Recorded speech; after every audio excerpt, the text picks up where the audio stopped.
జాగ్రత్త చిన్నగారు చిన్న కూతుర్ని. మా నాన్నగారు చిన్నప్పటి నుంచి మా నాన్నగారు చిన్నప్పటి నుంచి తెలుగుదేశం పార్టీ అన్న, బాలకృష్ణ అభిమాని అన్న చాలా ఇదిగా అభిమానంగా తిరిగేవాడు. మా ఇంట్లో ఎటువంటి ఇబ్బందులు ఉన్నా కూడా బయట జనాల కోసమే చూసేవాడు. అన్ని తెలుగుదేశం కోసం ఇదయ్యేవాడు. ఇప్పుడు మేము బాధలో ఉన్నామని తెలుసుకొని తెలుగుదేశం పార్టీ తరపున భువనేశ్వర్ గారు వచ్చారు. మాకేదో ఆర్థిక ఇబ్బందుల్లోనే ఏదో సాయం పడ్డారు కానీ కొంచెం మాకు కూడా కొంచెం ధైర్యంగా తెలుగుదేశం పార్టీ ఉన్నారని ధైర్యం ఇచ్చారు. అంతకు మించి ఇంకా మేమేమీ కోరుకుంటలేదు. కొంచెం మా అన్నయ్యకి కానీ నాకు కానీ ఏమైనా జాబ్ కానీ ఏదైనా ఇచ్చేలాగా ఉంటుందని ఆలోచిస్తున్నాను. మేడం గారు ఒకరే వచ్చారు, ఇంకెవరు రాలేదు. ఎమ్మెల్యే గారు వచ్చారు, బాబ్జీ గారే వచ్చారు. బాబ్జీ గారు మేము విన్ అయినాక ఇలాగ ఇల్లు జాబ్ అయినా వేస్తానని హామీ ఇచ్చారు. అదే చంద్రబాబు గారు ఎప్పుడు తెలుగుదేశం కోసమే అతను ఇదవ్వేవాడు. ఏ పార్టీ మారమన్నా మారకుండా అదే వృత్తిలో ఉండేవాడు. ఏది చేయాలన్నా చంద్రబాబు గారి కోసమే, తెలుగుదేశం కోసమే ఎంతైనా పోరాడేవాడు. ఇంట్లో ఎంత ఇబ్బంది ఉన్నా సరే అతను దీనికోసం ఆలోచించేవాడు కాదు, పార్టీలోనే ఆలోచించేవాడు. బాలకృష్ణ అభిమానం, తెలుగుదేశం అభిమానం మీద అతను అలాగే ఉండేవాడు. ఈ రోజు కూడా అతనికి ఇలాగ స్టేషన్లో పెట్టారని తెలిసిన తర్వాత నుంచి అతను చాలా ఇదైపోయి షుగర్ ఎక్కువైపోయి బీపీ ఎక్కువ చేసుకునేవాడు. మొన్న బెయిల్ రాలేదని కూడా చాలా ఇబ్బంది పడిపోయి అతను ఇంకా బెయిల్ రాలేదని ఆలోచించుకొని షుగర్ ఎక్కువ చేసుకొని షుగర్ డౌన్ అయిపోయి హై బీపీ చేసుకొని అతను అలా కళ్ళు మూసాడు. మాకనేది ఏ ఆధారం లేకుండా అతను ఇది చేసి పిల్లాడు కూడా ఒక జాబ్ అనేది కూడా లేకుండా ఇదైపోయి చాలా ఇబ్బంది పడి ఈ అద్దెలు కట్టుకోలేక నేను ఎలా చెయ్యాలో నాకు అర్థం అవ్వలేదు. బోనస్ గారు వచ్చారు, మాకు ఆనందంగా ఉంది కానీ నా భర్త లేడని నేను చాలా బాధపడుతాను. ఆవిడ వచ్చి మాకు ఎన్నో ధైర్యం చెప్పారు. అయినా సరే మా భర్త లేనిది ఎంతమంది ఎన్ని ధైర్యం చెప్తే నాకు ఏటి ఉన్నది. అదే ఏదో బాబుకు ఒక జాబ్ అనేది ఇప్పిస్తానన్నారు, ఒక ఇల్లు అనేది ఇచ్చేస్తానన్నారు. ఏమో ఆవిడ దయ అతని అభిమానం మీద ఇస్తే మాకు ఎంతో సంతోషం. నా పేరు భాస్కర్, శరగడం భాస్కర్. నా క్యాడర్ టీడీపీ స్టేట్ సాధికార గౌరవ డైరెక్టర్ని. నేను ఇక్కడ స్థానికుని. అలాగే ఏంటంటే ఇక్కడ నేను కేబుల్ ఆపరేటర్ని. కేబుల్ కస్టమర్ నా కస్టమర్ కూడా. ఆయన ఆరోగ్యం పట్ల నాకు ఏ విధంగా ఉండేవాడని నాకు తెలుసు. అలాగే ఏంటంటే ఆయన నాకు సుమారు 30 సంవత్సరాలు బట్టి నాకు ఆయన పరిచయం ఉంది. మా నాన్నగారు మాకన్నా చిన్నప్పటి నుంచి ఆయన టీడీపీలోనే తిరుగుతుండేవాడు. బాలకృష్ణ అభిమాని. అలాగే ప్రతి సంవత్సరం బాలకృష్ణ, ఎన్టీ రామారావు సినిమాలు ఏమైనా వచ్చాయంటే ముందు నేను ఉండేవాడు. ఆ ఒక పిచ్చితోనే ఆయన కుటుంబాన్ని కానీ ఆయన కోసం కానీ ఆలోచించకుండా ఆయన ముందుకు పోతుండేవాడు.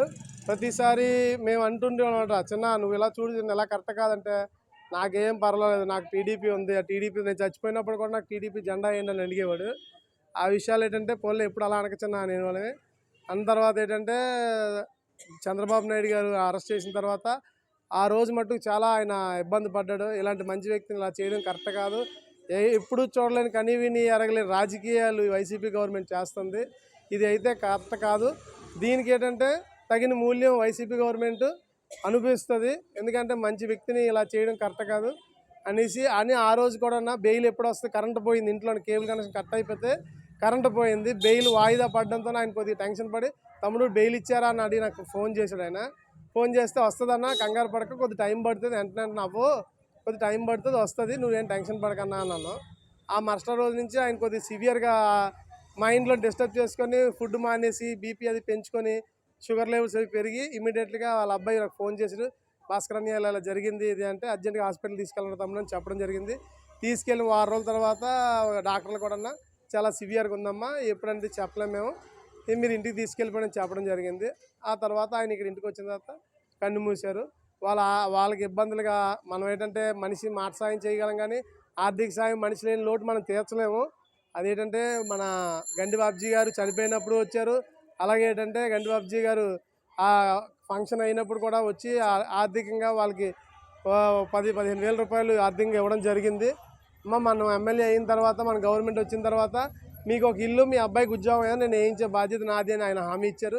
అలాగే భువనేశ్వరి మేడం కూడా మేము ఎన్టీఆర్ వెల్ఫేర్ అసోసియేషన్ తరఫు నుంచి మేము ఒక సుమారు 15 నుంచి 20 మంది మెంబర్లు ఉన్నాం. అందరూ కలిసి కూడా మేము సపోర్ట్ చేసి ఏదైనా సరే మేము చూసుకుంటామని హామీ ఇచ్చాము. అలాగే పార్టీ తరఫు నుంచి మాట్లాడి సార్ వాళ్ళతో మాట్లాడి మేము చెప్పడం. ఎందుకంటే మేము ఎందుకు చెప్పాము అంటే స్థానికంగా మేమందరం ఉన్నోళ్ళమే, మాకు తెలుసండి ఇక్కడ వాళ్ళ పరిస్థితి ఏంటంటే. దాన్ని దృష్టిలో పెట్టుకొని మేము ప్రతి ఒక్కరూ ఇరుగు పొరుగు వాళ్ళతో కూడా మాట్లాడి వాళ్ళ పరిస్థితులు అర్థం చేసుకొని సార్కి చెప్పడం జరిగింది. ఫోన్ చేయగానే సార్ కూడా వెంటనే వచ్చారు. వచ్చి ఏంటి భాస్కర్ ఏంటి పరిస్థితి అంటే ఇది సార్ అంటే, సార్ మేడం గారికి ఇలాగైనా చెప్పాలండి అంటే, ఈలోగా నిజం కలవాలి ప్రోగ్రాంలో మౌనేశ్వరి మేడం గారు పర్యటన చేస్తున్న టైంలో మేము ఇన్ఫామ్ చేయడం జరిగింది. వాళ్ళ క్రీసియల్ కార్డు అన్నీ ఎంక్వైరీ చేసి వాళ్ళు ఏంటంటే మేడం గారు వాళ్ళందరూ ఎంక్వైరీ చేసుకొని పలానప్పుడు వస్తా అన్నారు. నవంబర్ 30ని రావాల్సింది ఈ రోజుకి జరిగింది.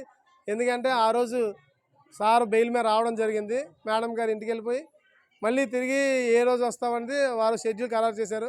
ఎమ్మెల్యే గారు భర్త గారు వాళ్ళ టీం అందరూ వచ్చి వీళ్ళకి హామీ ఇచ్చి వీళ్ళతోని మీరేం బాధపడద్దమ్మా అని మీకు మేము ఉన్నామని చెప్పేసి పార్టీని నమ్ముకున్నందుకు తెలుగుదేశం పార్టీ కార్యకర్తలకి న్యాయం చేస్తారని నమ్మకం మరోసారి రుజువు చేశారు.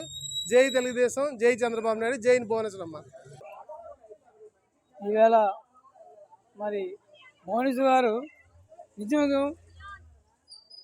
నిజము గెలాలని మరి కార్యక్రమంలో ఈరోజు మాకు జోగరపు చెన్న గారు చనిపోయిన మరి చంద్రబాబు నాయుడు గారు అరెస్టు సందర్భం మీద ఆయన కొన్ని ఎన్టీఆర్ అభిమానం మీద ఆయన చంద్రబాబు నాయుడుకి బెయిల్ రావాలని చెప్పి బ్యాంక్ మీద జడ్జి చనిపోయే కార్యక్రమం జరిగింది.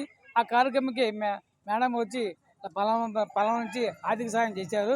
అలాగే ప్రతిదీ కూడా ఈ యొక్క విశాఖపట్నంలో ఎండమండలికి కార్యక్రమంలో ఈ అన్న నిజం గెలవాలని చెప్పి కార్యక్రమం మీద ప్రతి 7 వార్డులకి ఏమో వచ్చి డబ్బులు ఇవ్వడం జరుగుతుంది. ఆర్థిక సహాయం చేస్తున్నారు. అలాగే మరి ఈరోజు మరి వెంకటేశ్వర మరి 3 గుడుల దగ్గర జోగరపు చిన్న గారు వచ్చి అతని ఫ్యామిలీని పలానా జరిగింది. ఈ కార్యక్రమానికి ప్రతి ఒక్కరు కూడా వచ్చి అన్ని వార్డుల నుంచి మన వార్డుల జనాలు కూడా వచ్చి అందరూ కార్యక్రమం జయప్రదం చేశారు. అందరికీ ధన్యవాదాలు. పేరున మాకు ధన్యవాదాలు చెప్తూ సెలవు తీసుకుంటున్నాను. నా పేరు బండిపల్లి సూర్యనారాయణ, వార్డు అధ్యక్షుడు. మేడం గారు చంద్రబాబు నాయుడు అరెస్ట్ సందర్భం మీద మరి జోగరపు చెన్న గారు ఆ యొక్క టీడీపీ అభిమానం మీద ఆయనేమో చంద్రబాబుకి బెయిల్ రావాలని చెప్పి హార్ట్ అటాక్ మీద పెళ్లి గుండె ఆగిపోయిన కారణం మీద చనిపోయాడు. ఆ సందర్భం మీద మేడం గారు వచ్చి కుటుంబాన్ని పరామర్శించి వాళ్ళకి ఆర్థిక సాయం చేయడానికి మేడం గారు వచ్చారు. ఈ కార్యక్రమం ప్రజలందరూ కూడా గమనించారు. ప్రతి ఒక్కరు కూడా రాబోయే రోజుల్లో ఇటువంటి కార్యక్రమాలు ఎన్నో చేస్తే ఆమె నిజం గెలిపించాలి అనే సందర్భం మీద మరి ఈ యొక్క కార్యక్రమం జరిగింది. దానికి ప్రతి ఒక్కరు కూడా వచ్చినందుకు ధన్యవాదాలు చెబుతూ తెలుస్తున్నాను.